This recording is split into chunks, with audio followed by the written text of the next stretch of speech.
म्हणलं रोज असतं आपलं अमृत आणि आज का नको, आणि सगळं आवरलं. तिने पाठाला बसली, तुम्ही तुमचं पाणी म्हणलं ठीक आहे बाबा, लय छान. सगळं आमचं आवरून सगळे टाकाटाक बसलो आम्ही. 1 तास आम्हाला ब्रेक आहे. म्हटलं श्रवण घ्या, कारण तिचीच आज्ञा ती माया आहे. अघटित घटना पठेसी माया, तिचं वाक्य आहे. अघटित घटना अघटित करते काही पण.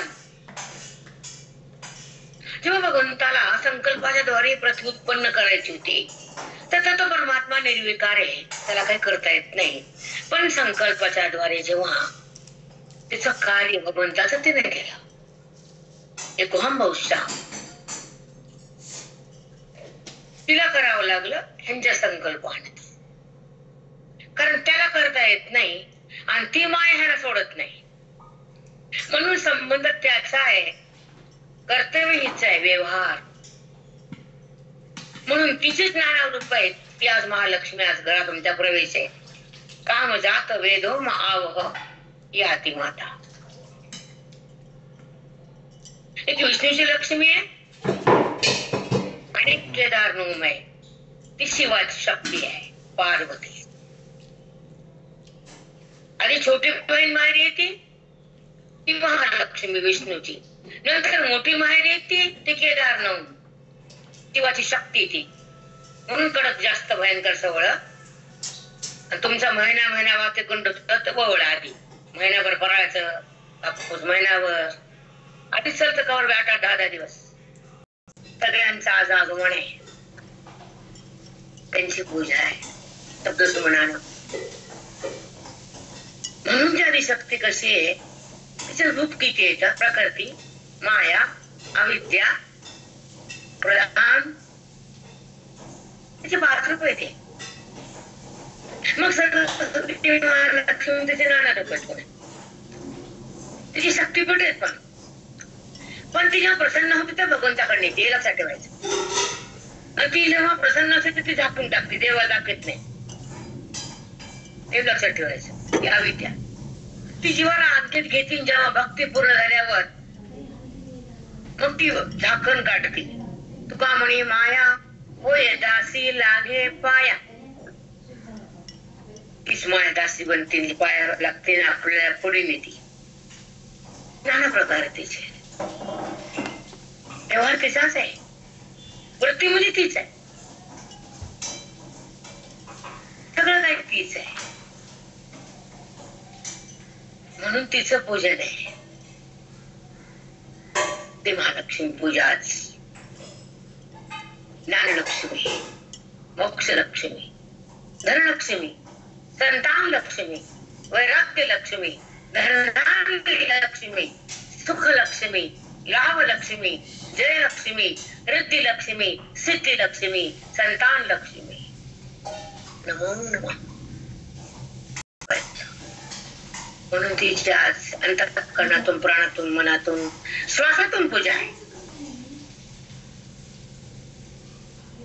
जेव्हा ती प्रसन्न होती तर न मागतं सगळं देते. जेव्हा ज्ञान चिंतन करताना सर्व कृपाने वाणीवर येते, जेव्हा ती सौख्य बॉडीला सगळं सुख देते, तर ती सुद्धा, कारण आदिशक्तीचे पाठ आमचे भरपूर असतात, तर त्या ठिकाणी सांगितले की ती सांभाळते त्या इतर राहून. 5 भूताची प्रकृती आहे, म्हणजे बॅलन्स लागते. रक्त वात पीत डेस जो बना शरीर, तिच्या पाठात आहे सगळं. खूप सुंदर आहे ते. पण तिचा पती जो नारायण आहे, भगवंत आहे, त्याला जर भजलं नाही तर ती रुसती. तिचा थाट आज माहेरी असतो. ते वैकुंठातून हाते घेऊन माहेरी जायसाठी परमिशन काढून येते तिच्या माहेरी. वैकुंठ भगवंत तिचं सासर आहे, आणि तेव्हा ती आपल्या घरी पूजेला येते 3 दिवस, तर तिचं माहेर आहे. तिच्यासाठी झगमगाट आहे घरात. लक्ष्म्या लक्ष्म्या लक्ष्म्या महिन्यापासून भोगत माणूस. कारण ध्यास तिला पाहिजे. तेव्हा रात्री मी आवरून सगळं झोपले, सगळं आवरलं गाडबीन. प्राणातून श्रद्धा म्हणतात, तिच्यावर निष्ठा म्हणतात, म्हणून ती आपल्या कृपेची बरसात करते. म्हणून तिची पूजा मनातून मनोभावी करायची आणि तिच्या नारायणाला पण बोलवायचं, कारण ती एकटी येत नसते. कारण तिचा पती म्हणजे परमात्मा, त्याची ओळख करून द्यायला हिची सेवा आहे. अशी काही नाही, मला वेळ नाही सांगायला, मला भागवताकडे यायचंय. पण आजचं तिचं पूजन नाही सांगायला तुम्हाला. पण तिच्या पतीला विस्तारण नसतं, पैशासाठी तिला बघायचं.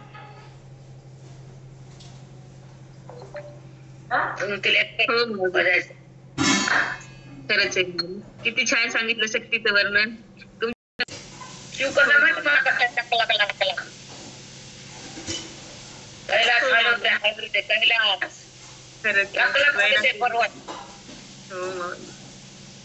ती शक्ती काय करत नाही, ती अघटित घटना पटलीच माया. एका क्षणात जे मानल ती जिकडे तिकडे करते. ती तिच्यामुळे जगत नाही, तिच्याने व्यवहार नाही, तिच्याने वृत्तीने, तिच्याशिवाय कळणे, तिच्याशिवाय सुख नाही, ती नाही तर काहीच नाही. खरंच माझं तिच्याशिवाय काहीच नाही. न जगत, न वृत्ती, न व्यवहार, न शब्द, न गुण, न प्रकृती, न जन्म, न मृत्यू, न स्त्री, न पुरुष, न सुख, न काहीच नाही. पण त्याला तो कळल्यावर ती आपल्यापासून बाजूला जात नाही, हे ठाम मत आहे माझं. हो माऊली, त्याला तीच कळून देतील पण आपणच बाजूला होती. किती तिचं खरंच. आता भागवत घेऊ आणि ओवी 72. ब्रह्मयाचे मानसपुत्र महाप्रसिद्ध सनत कुमार, तीही सत्यलोकी प्रश्न थोर, अति दुस्तर पुशिला, अति सूक्ष्म योग गती. ब्रह्मदेवाचा मानसपुत्र सनत कुमार. अजून सांगते मी, त्या डोक्यात जरा कामाचं लक्ष आहे.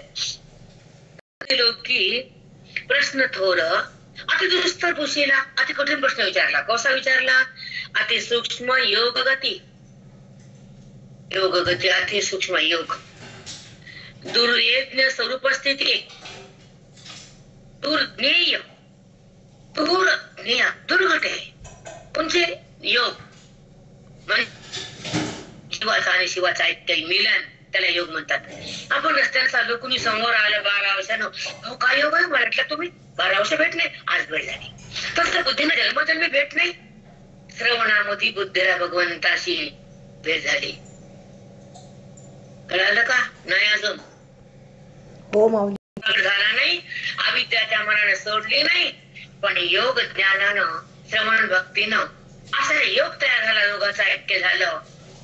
आणि त्या जन्मात मनुष्य वेदाच्या साह्याने, गुरुच्या भक्तीनं, श्रवणाच्या शक्तीनं, वेदाच्या पावरनं मन बदलत आणि भगवंताकडं सहज जात, थांबलं तिथं. संसारी बुद्धीने मन जात नसतं, आणि ज्याला बुद्धी मानते त्याला वेद कळत नसतं. त्याचं पावर नाही, पुण्य नाही, त्याला फक्त ऐकायचं पुण्य, त्याला पुढे प्रगती नाही. ज्याला अति पुण्य, अति तीव्र बुद्धी, अति उच्चाधिकार आहे, श्रवणात तो जीवन जगतो फक्त श्रवणासाठी, उत्तम अधिकारी आहे. त्याला ह्याच डोळा पाहायला मुक्तीचा सोहळा, ह्याच जन्मात ह्याच देहात मुक्ती प्राप्त करायची उत्तम अधिकारी असतो. तो फक्त मुक्तीसाठी जन्म घेतो. ज्यांचं मंद बुद्धी असते त्याला श्रवण झपत नाही, कारण त्याला पुण्य कम पडतं. काका हमेशा सांगायचे 3 प्रकार बुद्धीचे: कनिष्ठ बुद्धी, मध्यम बुद्धी आणि श्रेष्ठ बुद्धी, उत्तम बुद्धी. उत्तम, मध्यम, कनिष्ठ. उत्तम बुद्धीचा साधक असत भवसागर पाकडून संतांच्या संगतीत राहून वेदाची संपत्ती घेऊन आपल्या स्वस्थितीमध्ये येतो, देवभावाला तिलांजली देतो, तो परमधामात राहतो आणि आपल्या सुखाला आपण भोगतो. तो योगी. मग तो योगी कशाने योग साधला जातो बुद्धीचा आणि भगवंताचा ऐक्य? हा प्रश्न शरद कुमाराने केला ब्रह्मदेवाला. ऐका, अति सूक्ष्म योग गती, दुर्ज्ञेय स्वरूप स्थिती, दुर्घट स्वरूप स्थिती प्रगट करायला आणि भगवंताचा ऐक्य भरून स्वरूपामध्ये प्रवेश करायला बुद्धीनं फार कठीण दुर्दय. परम कठीण प्रश्नोक्ती त्या प्रती पुसेली. परम कठीण प्रश्नोक्ती, मोठा कठीण प्रश्न केला पित्याला, ब्रह्मदेवाला, सनत कुमारानं. आता त्याचा पिता काय बोलतो ते ऐका. ब्रह्मदेव, सनकाधिक पुसत विषयांच्या ठाई चित्त, स्वभावे असे विषयासक्त, ते विषयी सतत आवेशले. तेव्हा हे चित्त सतत विषयाकडे असतं, सहज जात. भगवंताकडे का सहज जात नाही? जिथं सुख नाही तिथं जात, जिथं सुख आहे त्याला जाता येत नाही, असं का? हा प्रश्न सनत कुमाराचा आपल्या पित्याशी आहे. प्रश्न कळाला? हो माऊली. ऐका पुढचं. तैसेची विषय पाही प्रवेशले चित्ताच्या ठाई. जे विषय चित्ताच्या ठिकाणी प्रवेश केला विषयाने, मग काय होतं बघा. वासना रूपे जडले तेही. मग ते चित्त वासनाच्या रूप वासनेने जडले जातं. ते चित्ताला वासना घेरती चौकडून, मध्ये चित्त अडकत, त्याला बाहेर येत आहे त्या वासनेच्या. मग चित्त वासने ते भगवंतात नाही. प्रेरणा. हो हो माऊली, तरच घेरल्या गेलं पूर्ण वासने. वासना रूपे जडले तेही निघो कही नेनती. ते चित्त त्या वासनेतून बाहेर निघू शकत नाही आणि भगवंतात ते जाऊ शकत नाही. आणि त्याला भगवंताची ओढ नसते, त्याला विषयाची ओढ असते. ज्याला भगवंताची आवड आहे ते विषयाकडे नाही. टप्प्याटप्प्याने शिकावं लागतं. चला कुठं. फळ काळ दोन्ही नाही, फळ काळ दोन्ही नाही. म्हणजे अरे विषयाचं फळ मागत नाही तो, त्याला काळ शिवत नाही, त्याला दोन्ही लागत नाही. कारण तो विषयाला काळाला सोडून भगवंताला प्राप्त करण्यासाठी साधूच्या संगतीत, श्रवणाच्या भक्तीत, वेदाच्या संगतीत तो स्वतःला पाहतो. त्याला काळ शिवत नाही, त्याला पुण्य पापाचं फळ लागत नाही. काळ फळ दोन्ही नाही, तरी त्याचे आंबे गोड पाही. ऐसे विषय चित्ताचे ठाई, रिगाले कही न निघते.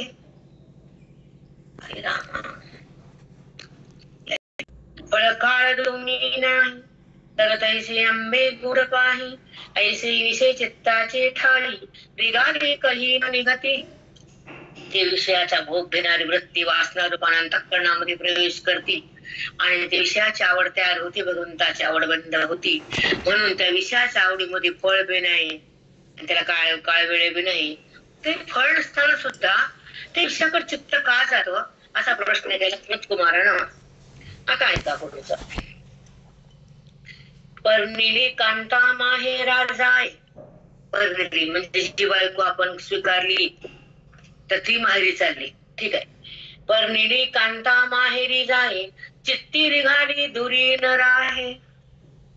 ती जरी माहेरी गेली तर त्या माणसाची चित्तात असते, ती माहेरात नसते. माहेरी जाऊन त्याच्या चित्तात आहे. कळायला का वावरता? कळत नाही तुम्हाला? हे कसं कळत? हो माऊली. चित्ती रिघाली दुरी न राहे, या परी विषय पाहे जडला ठाय चित्तासी. या परी विषय पाहे जडला चित्तासी. जशी त्याची पत्नी माहेरी असून त्याच्या चित्तातच असते, तसा विषय बाहेर जर दिसला त्याच्या चित्तातच असतो. सुंदर प्रयास. तरच माऊली मनातून जात.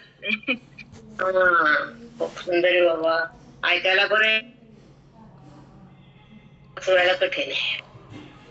चित्त विषय अन्य त्याग, चित्त विषय अन्य त्याग, मुमुक्षु केवळ घडे चांग.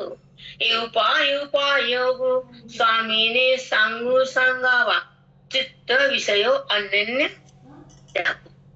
त्या विषयाचा आणि चित्ताचा एकत्र असतो साठा, एक ऐक्य असं चित्ताचं आणि विषयाचं. पण ती विषय चित्तातून कशी निघावे हे मुमुक्षुला कळतं. म्हणून विषयाचा चित्तातून परित्याग करण्यासाठी श्रवण भक्तीमध्ये मुमुक्ष साधूच्या समोर येतो. वेदांताचं खातं सुरू होतं आणि अंतःकरणातलं वासनेचं नातं जातं. मन शुद्ध आणि पवित्र होतं आणि तो काल साधूच्या बोधानं ते हृदय भरभरून जातं. तेव्हा चित्ताचा आणि विषयाचा वियोग होतो आणि चित्त विषयातून अलग होतं आणि बोधानं भरभरून जातं, वेदाच्या आत राहतं. तेव्हा ते स्वतःला स्वतः पाहतं. तेव्हा विषय बाजूला जातात आणि बुद्धीमध्ये भगवंताचा सहवास घडतो. तो मुमुक्षु असतो असं सनत कुमार बोलतात.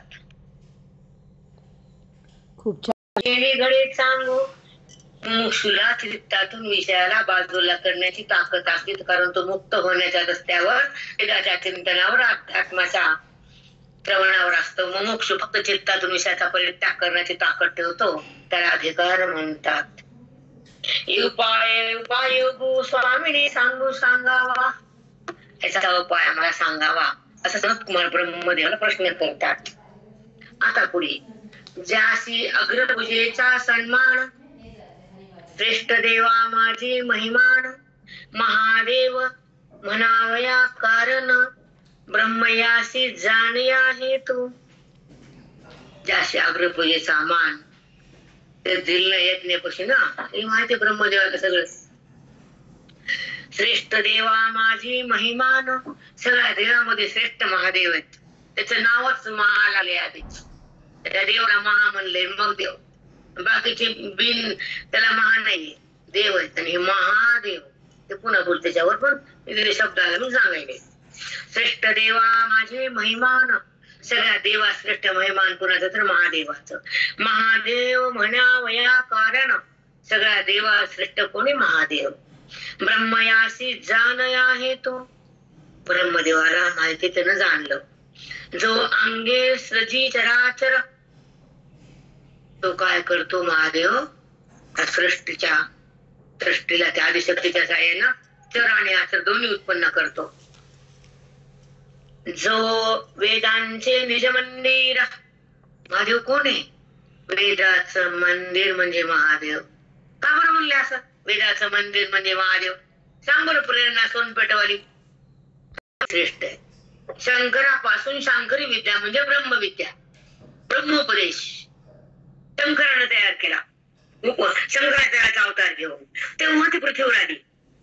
म्हणून सगळ्यात श्रेष्ठ शंकरानं सांगितले ब्रह्मविद्या जीवा शिवाचं भाग्य द्यायला येतं आणि जे अज्ञान लय पावतं, जन्म मृत्यू थांबतो आणि काळ त्यापासून दूर जातो, त्याला मृत्यूला पुन्हा लिंगन द्यायची गरज नाही, त्याला मृत्यू पुन्हा शिवत नाही.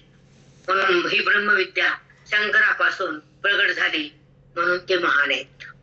कळालं? हो माऊली, हो माऊली. मच्छिंद्रनाथ तेच गुह्य ज्ञान आदिनाथाची परंपरा.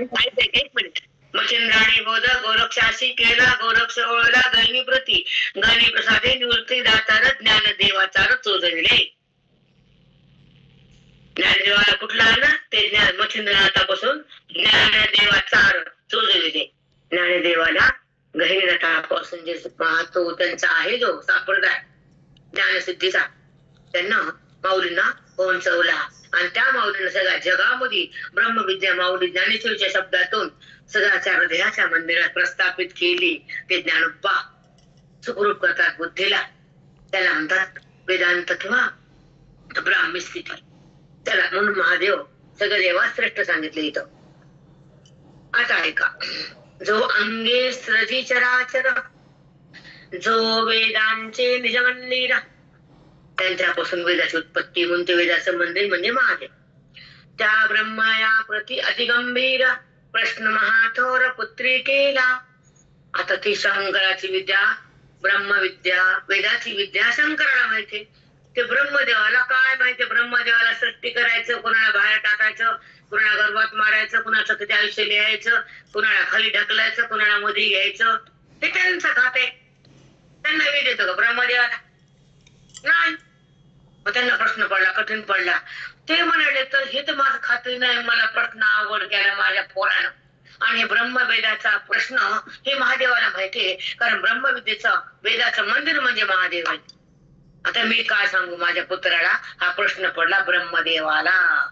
चला पुढे. खरंय बाबा, मस्त समजलं. ऐक ना, प्रश्न महाथोर पुत्री केला, त्या प्रश्नाची प्रश्नोत्तर विधी, ब्रह्मयासी न कळे त्रिशुद्धी. आता मला इथे बोलायचं प्रेरणा. हॅलो. हो मावशी. हो हो बाबा. ब्रह्मयासी न कळे त्रिशुद्धी, 3 जन्मात त्याला कळत नाही. नाही त्याचं खातच नाही ते. त्या ब्रह्मदेवाला ज्ञान नाही आणि आम साधकाला ज्ञानाचा भंडार आहे. आणि कोण मोठे मग काय का अक्कल. खरे माऊली, आम्हाला ज्ञानाचं भंडार ते ब्रह्मदेवालाही कळणं झालं आणि तुमची वाणी बघा थांबवणं झाली. उत्पत्ती सक्तीचा कोण कुणाला जन्माला घालायचं, कुणाला वरी आणायचं, एवढंच खातं त्याच. त्याला माहिती कबूल करायला स्वतः ब्रह्मदेव. म्हणून तुम्ही समजून घ्या ज्ञानाचं महत्व, ज्ञानाची तोरवी. ते ज्ञान आपण रोज ग्रहण करतो. ब्रह्मदेवाचं बाप आहेत आपण. कळालं का? हो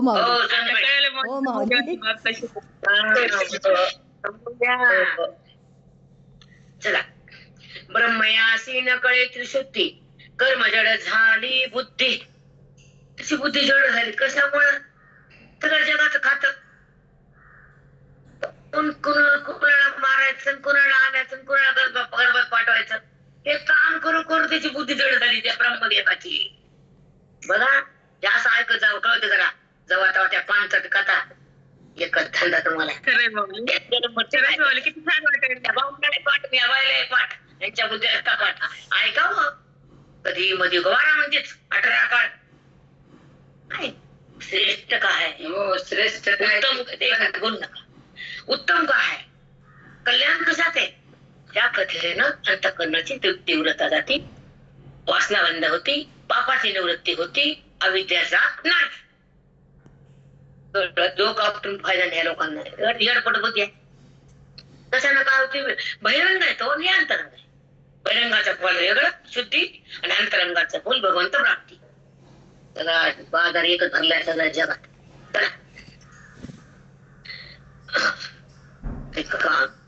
कर्मजड झाली बुद्धी, बोधक सिद्धीच पुरेना.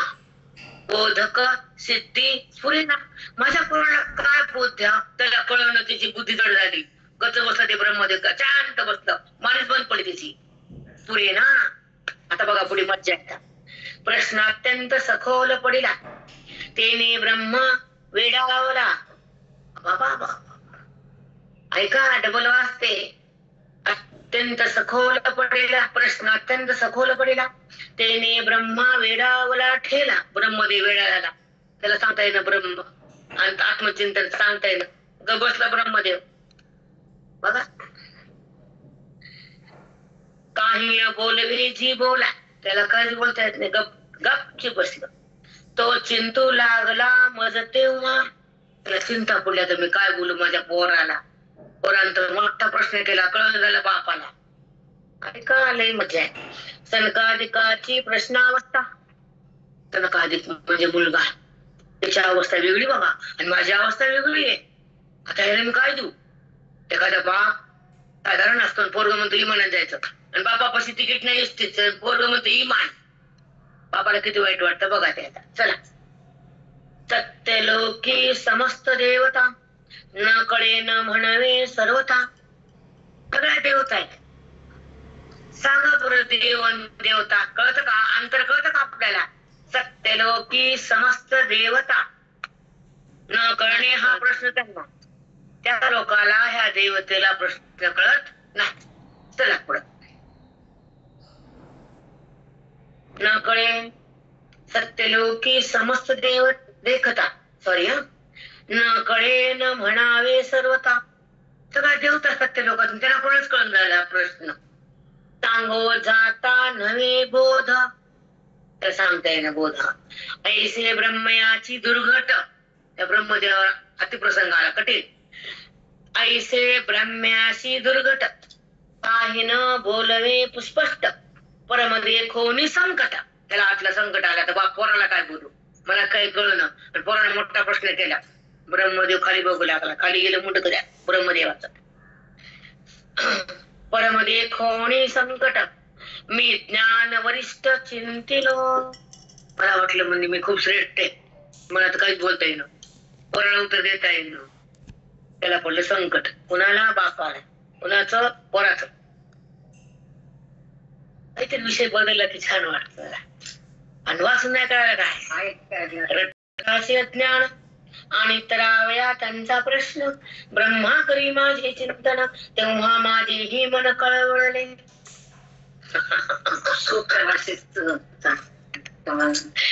ब्रह्मदेवाला कळलं आणि त्याला संकट पडलं. आता मी काय करू, माझ्या पोराला उत्तर कसं देऊ?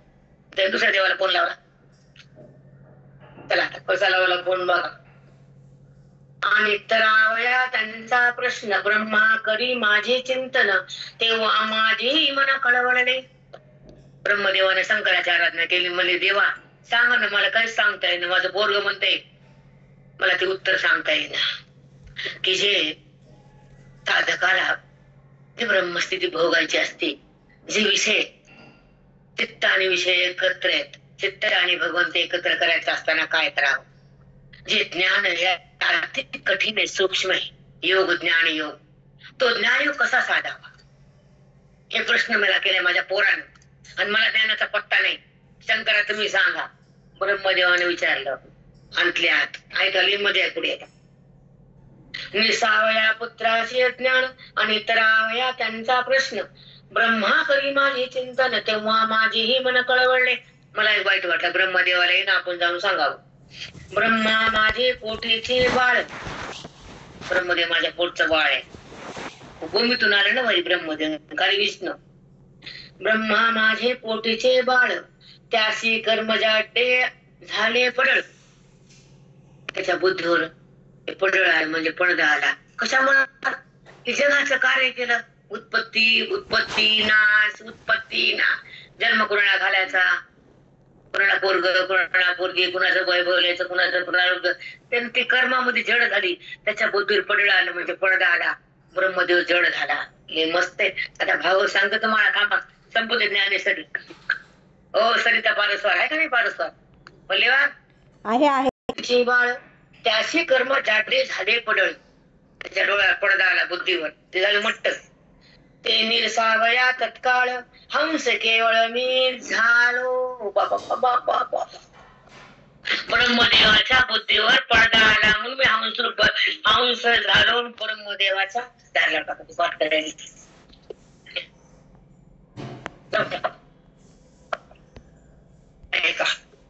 मस्त आता सरिता. त्या ब्रह्मदेवाच्या बुद्धीवर पडदा आला. ती येड झाली. येड झालं त्याला द्यायचं बोलायला. मग त्या बुद्धीचा पडदा कळायला भगवंत हंस झाले. आणि त्या हंसानं त्यांना ती ब्रह्मविद्येचं चिंतन दिलं. पुढील मज्जा आहे बघा चला. हंस केवळ मी झालो. प्रश्न केला अपरंपार. कठीण प्रश्न केला. अपरंपार बुद्धीच्या बाहेरच्या पोरानं प्रश्न केला. ब्रह्मदेवाला कळून झालं. आम्हाला कळते मग. मोठं कोण झालं. प्रश्न केला अपरंपार. जो परमहंसाचे परमसार त्याचा पावावया परपार हंस रूप धर्मी झालं. त्या संत कुमाराच्या प्रश्नाचा पार पडायला उत्तर द्यायला तो प्रश्न फार अपरंपार कठीण आहे, दुर्धर आहे. ब्रह्मदेवाला विलीन म्हणून विष्णूला ब्रह्महंस व्हावं लागलं आणि त्या ब्रह्मदेवाकडे जावं लागलं आणि त्या प्रश्नाचं उत्तर द्यावं लागलं. ब्रह्मा आला बघा. ब्रह्मा लागा त्याच्या नादी. ते देवा त्याच्या नादी लागा. कडन काय लोक येडे येडे पाय घेऊन येड्या. चला. नातळे वर्ण व्यक्ती विलास तो मी श्वेत वर्ण सुप्रकाश. नातळे वर्ण व्यक्ती विलास. नातळे मला काहीच माहित नाही. वर्ण माहित नाही, व्यक्ती नाही. कोणता वर्ण नाही? ब्राह्मण कोणती? मी नाही. त्या वर्णाला धरून बसली का बुद्धी? नाही. नातळे वर्ण व्यक्ती विलास तो मी श्वेत वर्ण सुप्रकाश, श्वेत प्रकाश, पांढरा लख प्रकाश, मी ज्योत, परमज्योत आहे मी, परमात्मा आहे मी, चितघन आहे मी, एक आहे मी, आनंद आहे मी, प्रकाश आहे मी. हे माझं रूप आहे, हे जड आहे. प्रकाश म्हणतायत ना याला. स्वतःला जाणण्याकरता अन्याची अपेक्षा न करणं त्याला स्वयंप्रकाश म्हणतात. आणि जगाला जाणण्यासाठी वृत्तीचा आणि गुणाचा संबंध लागतो, त्याला अंतःकरण म्हणतात. अंतःकरणाने जगाला जाणलं त्याला अविद्या म्हणतात. आणि अविद्या जाण्यासाठी ब्रह्मविद्या आत गेली आणि अंतःकरण बाधित झालं, खोटं ठरलं, त्याला श्रवण म्हणतात. शुद्ध लक्कर प्रकाश मी चैतन्य घन परमात्मा एक अनित्य आनंद स्वरूप माझं रूप आहे. आणि त्या रूपाचं वर्णन करायचंय मला, ब्रह्मदेवाला जाऊन सांगायचंय. माझं लख प्रकाश आहे, श्वेत मी, पांढरा शुभ्र प्रकाश माझं स्वरूप आहे. तो झालो राजहंस, मी राजहंस बनलो. ब्रह्मपुत्रास उपदेशावया, ब्रह्मदेवाच्या पोराला उपदेश करायला मी हंस बनलो. सृष्टी सजावया विधी, विधाता लागला त्रिशुद्धी, तेने कर्म झाली बुद्धी, निज ज्ञान सिद्धी विसरला. ब्रह्मदेव जगात कर्म करता करता करता जड झाला आणि काय विसरला? ऐका, निज ज्ञान सिद्धी विसरला. स्वतःच्या ज्ञान मी कोण आहे हे विसरलं, जड बनलं. उत्पत्ती स्थिती, उत्पत्ती ब्रह्मदेव, काय त्याची बुद्धी बी जड झाली, तिचं ज्ञान त्यानं विसरलं. बघा चला पुढं. जो म्हणे मी कर्माधिकार, तेव्हाच तो देहधारी. ते मला मी कर्माचा अधिकार आहे, माझं कर्म आहे. कोणतं कर्म आहे? ब्रह्मदेवा. अरे बाबा माझं कर्म काय आहे? कुणाला गर्भात मारायचं, कुणाला गर्भातलं काढायचं, कुणाला गर्भात जायचं, कुणाला करतं काय, त्याच्या माझ्या डोक्यामध्ये भुंगा असतो. मला कर्म कर्म करून मी जड झालो, माझ्या स्वरूपाला मी विसरलो. म्हणून माझ्या त्या कोणाला उत्तर द्यायला मला शब्द नाही, मला बोलता येईना, म्हणून मी दुसऱ्यांना फोन केला. ब्रह्मदेव म्हणायलेत पोराला, कळालं का नाही? आज तर लक्षात ठेवा. तेव्हाच होतो देहधारी, तो परमार्थाचे नगरी, न विगे निर्धारी बाह्य मुद्रा. मी बाह्य जगताकडे, मृत्यूकडे, उपाधी घडवण्याकडे मी अंतस्थ नाही, अंतर्मुख नाही. मला ब्रह्मज्ञान माहित नाही, तुम्ही सांगा देवा, असं बोलले ब्रह्मदेव. इकडे येत जा म्हणजे कळत कोण देव का करा देव. तुम्ही एक धरून बसतात ना कथा. आताची पूजन ग्रंथ काय बोलू नये ते बोलावं लागतं तुमच्या पुढे. जाऊ दे, विषय बंद करावं, करू नये असं नाही बेटा. सतत काही नाही, कधीतरी अजून मधून, कधीतरी 5 दिवस गोड खाल्लं तर तोंड म्हणते ठेचा का.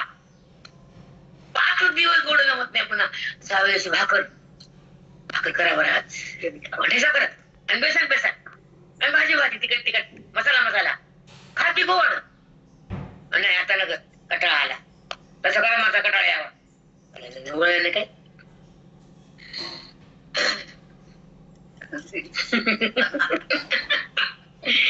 न कर्मणा न प्रजया ऐसी वेदोक्ती, कर्म निषेधे त्याग विश्रुती, तेने कर्म ब्रह्म प्राप्ती, जे म्हणती ते अज्ञान नाते. बाबो, कर्मानं मोक्ष होतो असं म्हणणारे अज्ञान भरलेले. ब्रह्मदेव स्वतः विसरला कर्म करू करू. तुमच्या आमची काय कत्ता आहे? जो म्हणतो कर्मानं मोक्ष होतो केवळ महामूर्ख. इथून सुरुवात आहे फक्त. चला, तेने कर्म ब्रह्म प्राप्ती, जे म्हणती ते अज्ञान ज्ञाते. जे कर्मानं मोक्ष होते म्हणतात त्याला महामूर्ख अज्ञानी म्हणून टाकायचं, असं लिहून ठेवले बाबा. आम्ही नाही भागवतात नाथ महाराज लिहिले. आता खायचंच भागवत, सोडतच नाही, ऐकायचं नाही, खड्याचा. म्या उपदेशे ब्रह्मयासी, जे की कर्म जाड्य आले त्यासी, केवळ कर्मे कर्मठासी, मुक्ती त्यासी कैसे. बाबा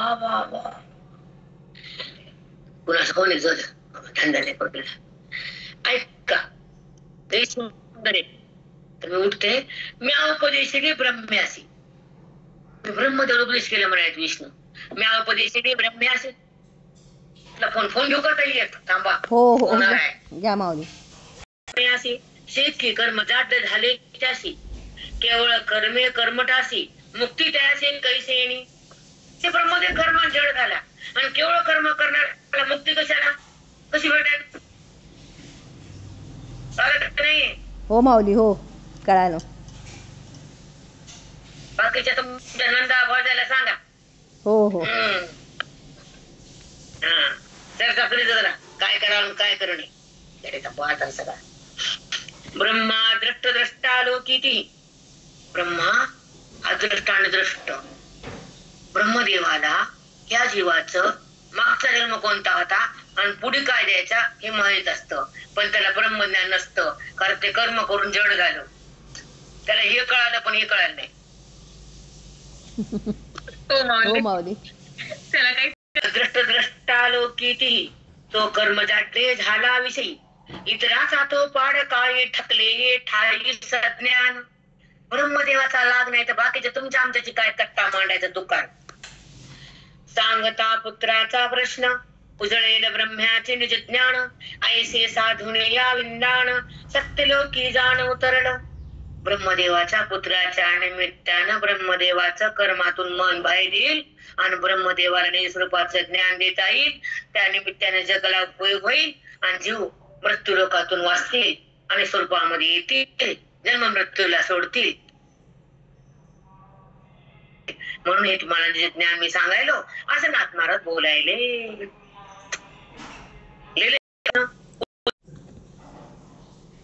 अधिक वक्ता सत्यलोक नायक. प्रश्न करते सनकाधिक. प्रश्न कोणी केला? सनकाधिकाने केला. वक्ता सत्यलोक नायक. वक्ता म्हणजे सांगणारा कोण आहे? सत्यलोक, सत्यलोकाचा नायक विष्णू भगवंत. आणि प्रश्न करणारा सनक सनंदन. आता ऐका. दोही सिही पडली अटक ते काळी देख मी झालो. ना सोने दिता साचार हंस निवडी क्षीरनीरा. तैसे निवडावया सारा सार ज्ञान चतुर मी राजहंस. राजहंस पक्षी दुधातलं पाणी गाळून टाकतो दूध पितो, तसं मी यांच्या चित्तामधलं जड भाव काढायचा आणि त्या ब्रह्मदेवाला चिंतन द्यायचं.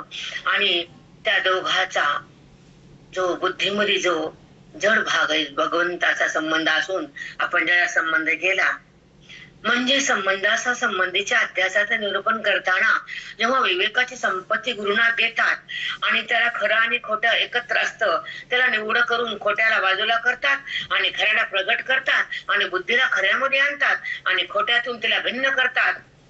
हे सद्गुरुनाथ विवेकाच्या माध्यमातून साधकाच्या हृदयामध्ये विवेकाचा दीप लावतात.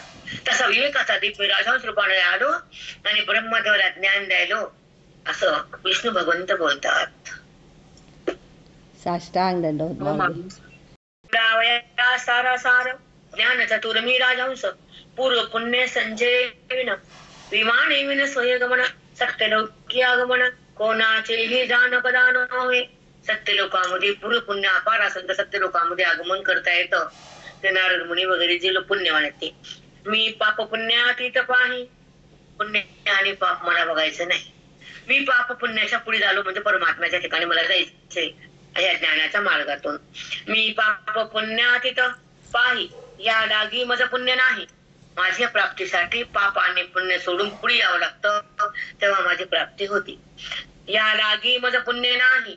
पाखी काच रोणी पाही तो मी सर्व ठाई सर्वगतो. जगाच्या ठिकाणी मी आहे आणि हे जो जाणतो तो मला प्राप्त होतो. सत्यलोक मिथ्यालोक मला काही लागत नाही. पुण्य मला काही लागत नाही. ज्याला पुण्याच्या हवे ते स्वर्गात जातो, जे पाप आहे ते नरकात जातो आणि जो मला ओळखासाठी साधूकडे येतो तो माझ्या रूपामध्ये एक रूप होतो असं ब्रह्मदेव बोलतात. हे सॉरी विष्णू भगवंत. त्या सत्यलोकी मी अविचिता. त्या सत्यलोकात मी अकस्मात आलो ब्रह्मदेवासाठी. औचित म्हणजे अकस्मात. हंस स्वरूप झालो येता हंस रूपानं आलो. त्या मज देखून या समजता परमाश्चर्यता वाटली. त्या सगळ्या लोकाला आश्चर्य वाटलं. इथं कसं काय भगवंत? लोक चकित झाले.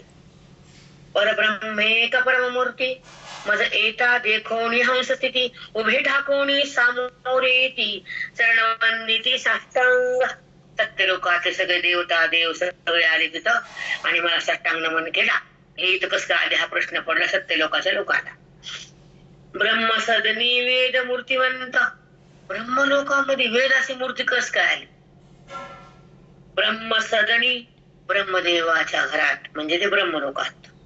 वेद मूर्तिमंत पुण्यही मूर्तिमंत येत सत्यलोकी मूर्तिमंत सत्य. ब्रह्मलोकामध्ये वेद मूर्ती म्हणजे नारायण कसे आले? पुण्य ही मूर्ती म्हणतात येत सगळं पुण्य कोणतं उभा टाकलं? त्या आम्हाला विष्णू भगवंताचं दर्शन झालं नारायणाचं असं त्या लोकांना प्रश्न पडला. ब्रह्म्यांनी सत्यलोकी मूर्तिमंत सत्य सत्यलोकात सत्यनारायण उभा टाकले. काय अघट झाले? तपादी समस्त मूर्ती म्हणते. कोणतं तप आहे? त्याच्यामुळे आम्हाला भगवंत दर्शन झालं. त्या समस्त देखता दान ब्रह्म्याने पुसावे तू कोण? पुसल्या येईल नेते पण या लागी मौन धरून ठेला. ब्रह्मदेवानं तुम्ही कोण हे विचारायचा प्रश्न पडला नाही. त्याला लाज वाटल्या तर कसं विचारा तुम्ही कोण काय नाही. आपल्या प्रश्नामुळे आले हे त्यांना कळालं पण बोलता नाही गपची बसलं. याला उदाहरण देते तुम्हाला मी. आपल्याकडे पाहुणे याव आणि आपण दूध उसना आणून चहा करा त्यांना आपल्याला म्हणून दूध कुठून आणलं बाहेरून शेजाराचे उसणं कसं झालं इथं आपण मज केला गात हे प्रश्न तुम्ही कोण कोठीला. बघा सनत कुमार प्रश्न केला बाकीच्या जेवाचे काय करता आहे? जो सनत कुमार एवढा सृष्टीच्या आधी जन्मलेला पुत्र मग सृष्टीची परंपरा आहे. सृष्टीच्या आधी हे दोन झाले सनत कुमार सनत कुमाराचे 4 पुत्र झाले. तो ब्रह्मदेवाच्या बाहेरून इकडून दोन अयोनी संभव प्रगटले राघव असे त्या भुजयातून प्रगट झाले 2. त्यानं संसार नाही केला ते निघून गेले. तेव्हा आम्हाला संसार करायचा आम्हाला लग्न करायचं गेले ते भागवताचं असतं ऐका जाऊन तुम्ही याच्या पुढचं मला येत नाही. चला मी थांबते. घंटा होऊन गेला त्याला काम असते तर गेला कळत विठ्ठल श्री ज्ञानदेव तुकाराम पंढरीनाथ भगवान की जय. सर्वांना जय हरी.